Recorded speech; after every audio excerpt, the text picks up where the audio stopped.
In this edition of Southern Newsweek, another polar blast has the council issuing another warning to motorists after several cars are abandoned. With a win firmly under their belt, we find out what's next for the Highlanders, and the fundraising deadline passes for the physio pool. We find out whether or not the doors will stay open.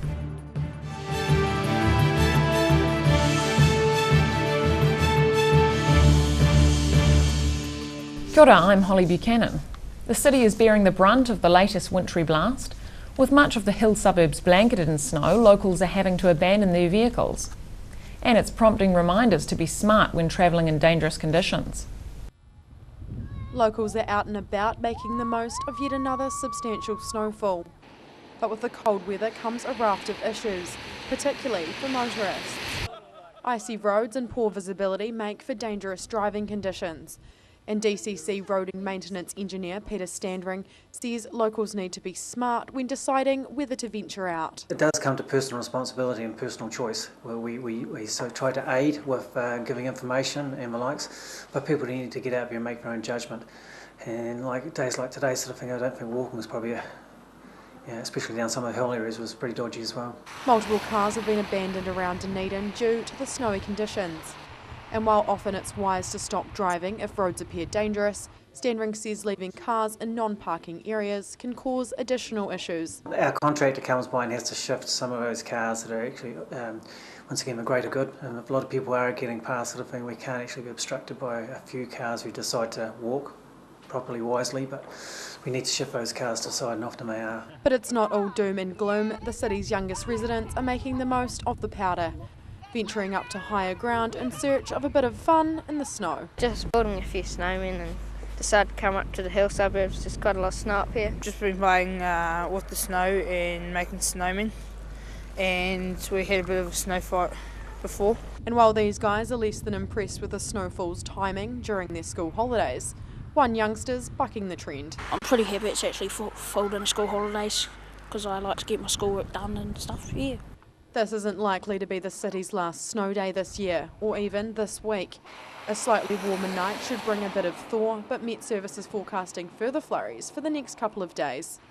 Ruby McAndrew, 39, Dunedin News. And the wild weather caused 9 crashes around the city, including a multi-vehicle pile-up at the Taieri Bridge. Police say the incidents were all caused by icy conditions and occurred in several locations across the city. None of the crashes resulted in major injuries, although one local was assessed and treated for a sore chest. Police reminded residents to drive to the conditions. And the excitement of last weekend's big rugby win is slowly subsiding. With the hard-won Super Rugby trophy now in its final resting place at the stadium, the Highlanders are looking to what's next. And with all but 5 places in next year's squad locked in, management are keen to keep a good thing going. It's all quiet at Highlanders HQ, in stark contrast to the celebratory festivities in the city over the past few days. But it's business as usual for management staff as they begin looking ahead to next year's Super Rugby season. And while it's a chance to capitalise on the win and attract new players, General Manager Roger Clark says changes are likely to be minimal. So you'd like to think that people will be positive when we're looking at recruitment, but for us, we've got a really solid nucleus and the plans stay the same, and we just keep chugging away. We're always planning, whether we finish 14th or 1st, to be better the next year, and we have to be because all the other teams will be. He says it's taken time to build the team up and create a family culture, and that's what he hopes to hold on to even as new people enter the Highlanders fold. We've got 60 odd people in our organisation, including the players, and to get all of those people aligned just takes time. So then once you've got that situation, it's a matter of keeping a good core of that and keeping that continuity going. Clark says while the team likes their underdog title, it'll be harder to get away with next year. But he's confident coaching staff will draw inspiration from past winners to remind the team winning again isn't a guarantee. I had a really good quote from Robbie Deans when the Crusaders were going well, where people started calling them the champions, and all he said was, well, that was the team last year and it's got nothing to do with this year's team. And at the end of the day, this team, the new team each year has got to earn their way and earn their right, and I'm sure something along those lines will be Jamie's tact. For now though, the team is disbanding as players jet off to their next assignments, leaving management to put in the hard yards in preparation for next year's Super 18 competition. Ruby McAndrew, 39, Dunedin News. A unique collaboration involving local artists is unfolding at the University of Otago. Its printer-in-residence is handcrafting limited edition works translated by the current poet laureate. They're being illustrated by a local artist, and the project is inspiring the city's next generation of designers. Old techniques for a modern collaboration. University of Otago printer-in-residence Brendan O'Brien spending a month handcrafting 100 copies of a unique work. 18 short poems from the Greek anthology, translated by local poet laureate Vincent O'Sullivan and illustrated by Dunedin artist Barry Cleven. Vincent's such a fabulous inventive writer, and Barry Cleveland is a fabulously inventive artist, so to bring these two guys together, and they're sort of great friends as well, and local Dunedin people, just to have them as part of a project is something very special. It's O'Brien's second printing residency at the university. 10 years ago he created a work referencing Dunedin artist Ralph Hoteri.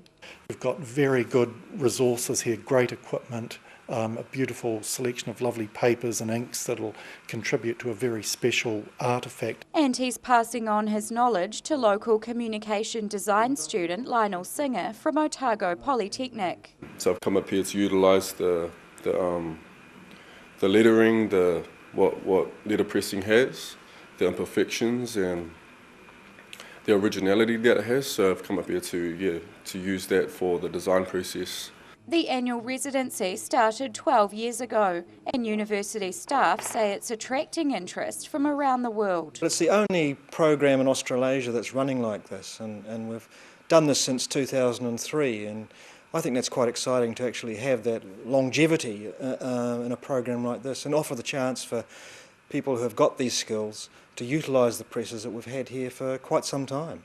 Next year's residency involves an American woman from Dartmouth College, one of 6 institutions in Otago University's Matariki Partnership Program. It's Dunedin City of Literature, it's the Matariki Partnership that the university's got, aligning with a number of universities overseas. So there's all this wonderful collaboration, partnership, just focusing in on hand printing. The limited edition books will be sold to recoup costs, although there's a much higher cultural value associated with the special publication. Rosie Mannins, 39, Dunedin News. Almost $1 million has been raised to save the city's only physiotherapy pool, although its future remains uncertain. The deadline for the facility's fundraising campaign has passed, and enough progress has been made to keep the doors open. But the hard work to keep it running continues. It's been rough waters all year at Dunedin's physio pool, with the threat of closure. Public support has seen around $900,000 donated. That's short of the $1.5 million needed. But Neville Martin of the Otago Therapeutic Pool Trust says it's enough for now. As you can see, it is still open, and because of the progress we have made with the fundraising, we've had an indication from the SDHB that in principle the pool will remain open, providing the trust carries on paying the operating costs. That requires about $500,000, and fundraising's likely to continue until the end of the year. Martin says the trust is applying for more grants, and more events are planned. And it's met a target imposed by the City Council, so it's hoped civic support will continue. The DCC, subject to the trust meeting certain targets with fundraising, it will underwrite up to $100,000 per annum for the next 3 years, and that's a significant part of maintaining the viability over the next 3 to 5 years. There's been noticeable changes at the pool over the past few months, with thousands more people than usual using the complex. Martin says the support's good to see, as trust members consider the future. During this next few months we'll be working with the SDHB about the detail of the handover of control and responsibility, and hopefully around January, February next year we will start on the Capital Works program. That work includes retiling the pool. Maintenance and upgrades will follow as the Trust tries to make the facility more mainstream. It's hoped visitor numbers rise accordingly, ensuring a longer life for the 69-year-old facility. David DeLorean, 39, Dunedin News. Coming up on Southern Newsweek, local musicians gather to raise money for families affected by the South Dunedin floods, And the SPCA goes for the cute and cuddly angle as it teaches kids some animal safety tips.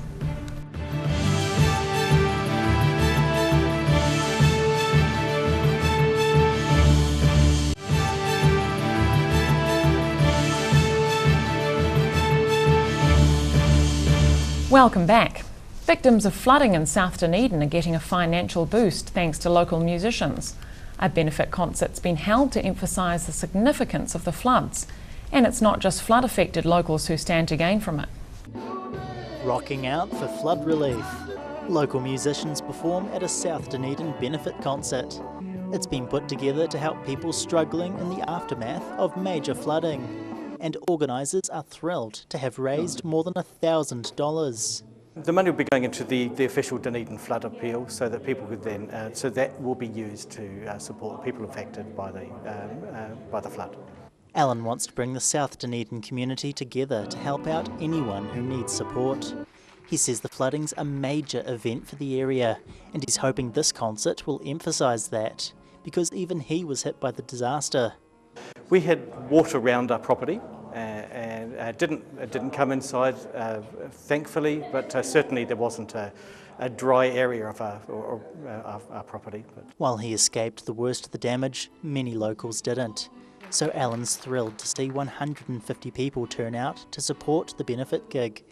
He says the attention's good for the local acts as well. Another benefit to the concert he put together.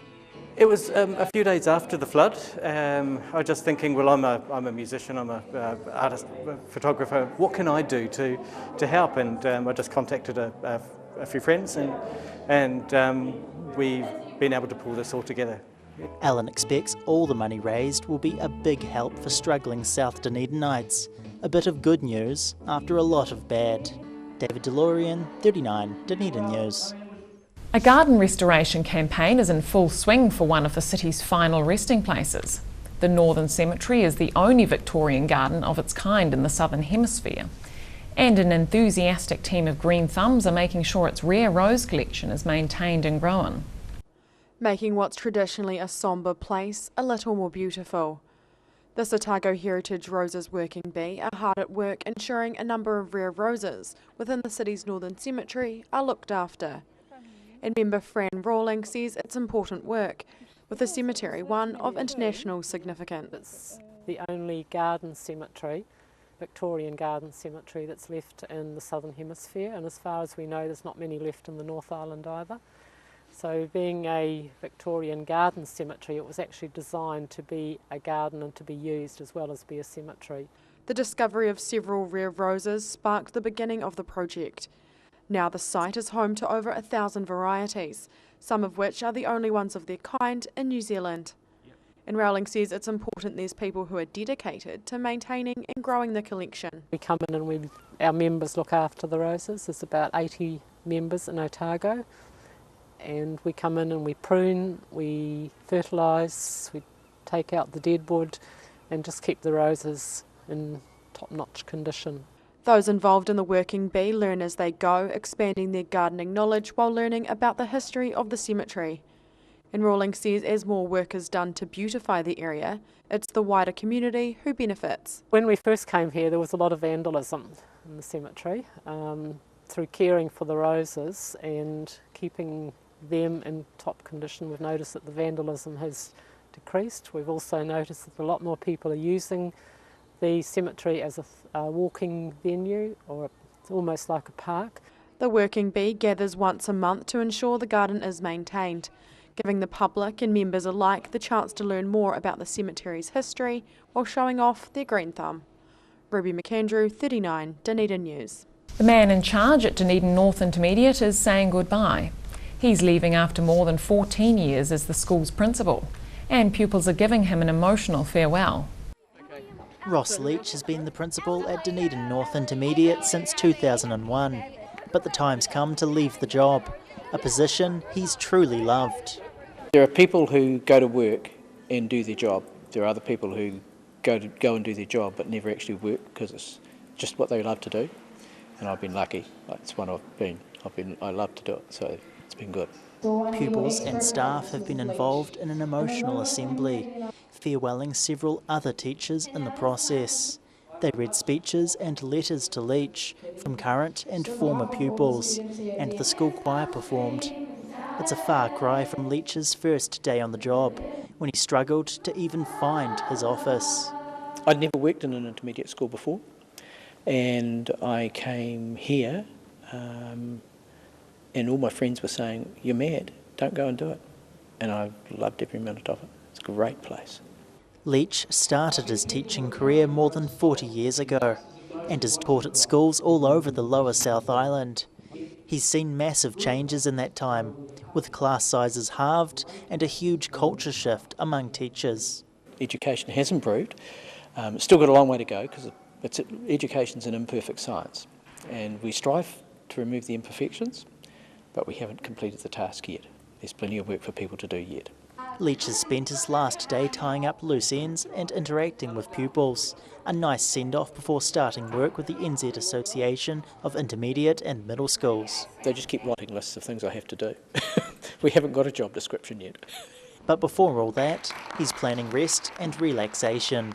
A bit of downtime after decades of hard work shaping young minds.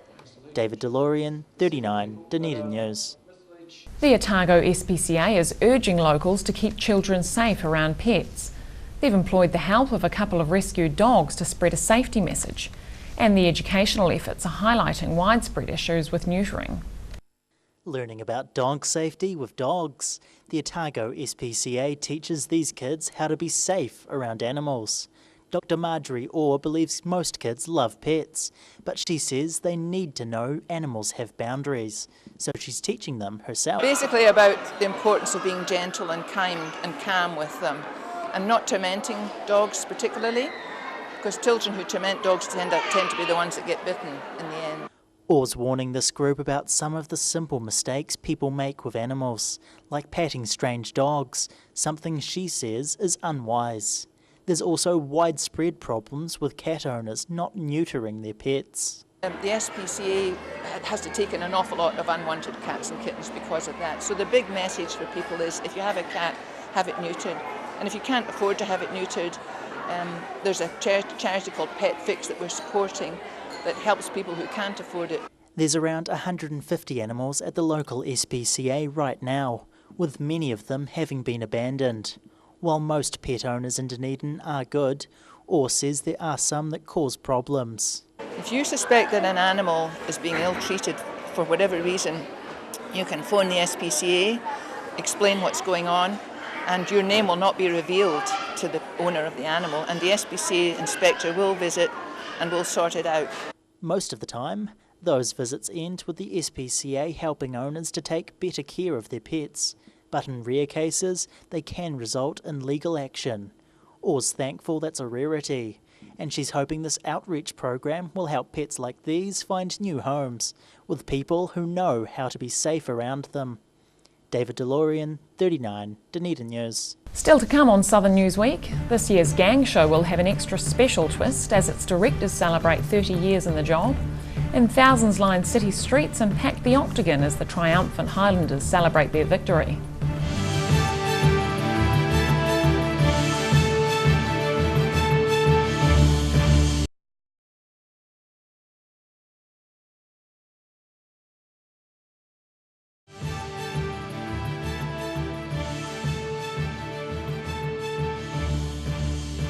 Welcome back.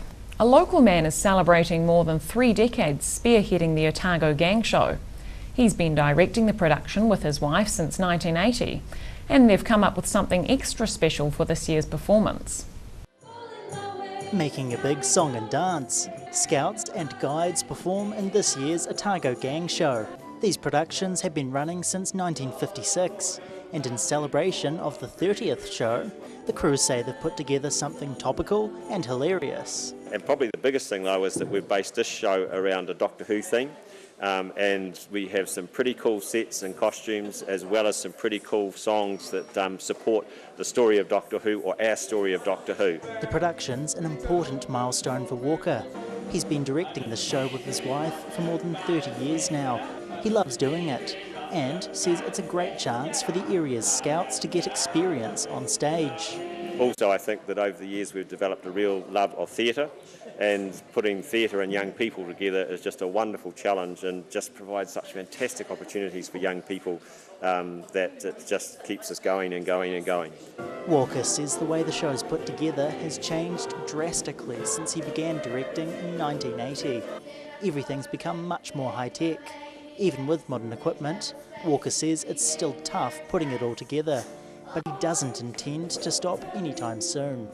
When we reach a point where we say, hey, we can't do any more, then we'll stop, but already the ideas are ticking over for 2 years' time, so I don't think that's going to be for a while yet.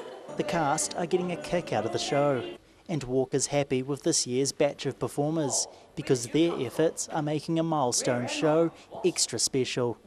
David DeLorean, 39, Dunedin News. A world-famous puzzle is bringing Carisbrook school pupils out of their shells.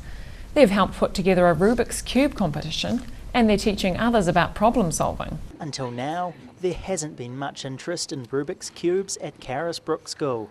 But Nick Parker of the church's Education Commission has introduced pupils to the perplexing puzzle. And now there's a thriving club of kids dedicating their lunchtimes to solving it.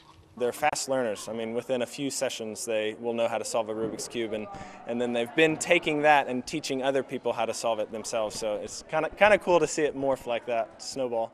All the hard work's culminated in this contest.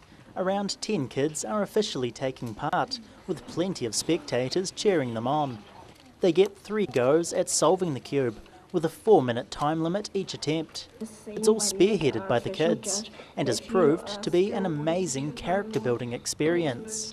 They came up with the competition idea along with Miss Moores, their teacher, and they wrote up a proposal. They brought it to the principal, they got it signed off. He says solving the puzzle isn't as hard as many people think. Most of the children have learned how to do it in just a few days. They're encouraged to align the cube's white side first, and to go from there. And this puzzle-loving pupil says the key is dedication. And it also takes a lot of YouTube searches and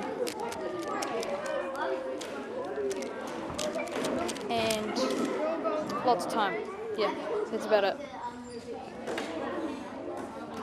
The winner will be announced at the school's end-of-week assembly.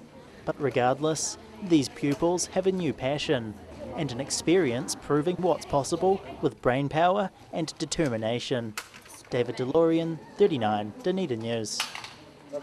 And finally, rugby fans turned out en masse to salute the champion Highlanders. Donning their blue and gold, thousands packed the Octagon to celebrate the team's maiden Super Rugby victory. And it was a chance for the team to show their appreciation for the local support they've received all season. Deafening cheers as the Highlanders make their way through the Dunedin CBD.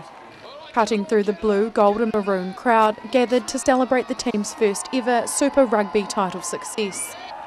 And co-captain Ben Smith says it's overwhelming to see so many people out supporting them, not only now but all season. You know, it's such a great time, and we've really enjoyed all your support, and we definitely heard it through last week, and yeah, we've got the best fans in the world, that's for sure.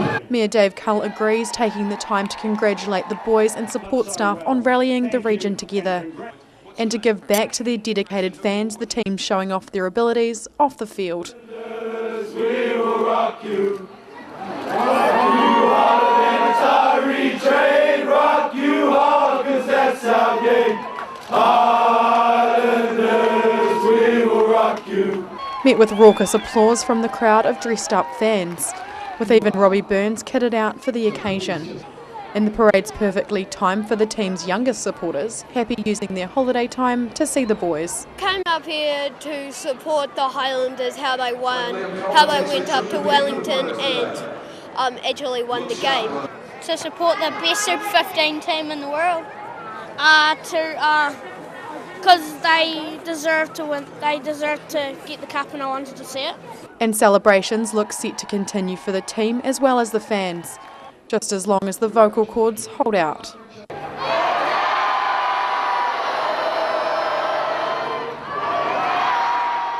Ruby McAndrew, 39, Dunedin News. And that's all for this edition of Southern Newsweek. Please do visit our website dunedintv.co.nz, where you can download Southern Newsweek and watch individual clips of 39 Dunedin News, webcast the show, or even download it as a podcast. I'm Holly Buchanan. Thanks for watching.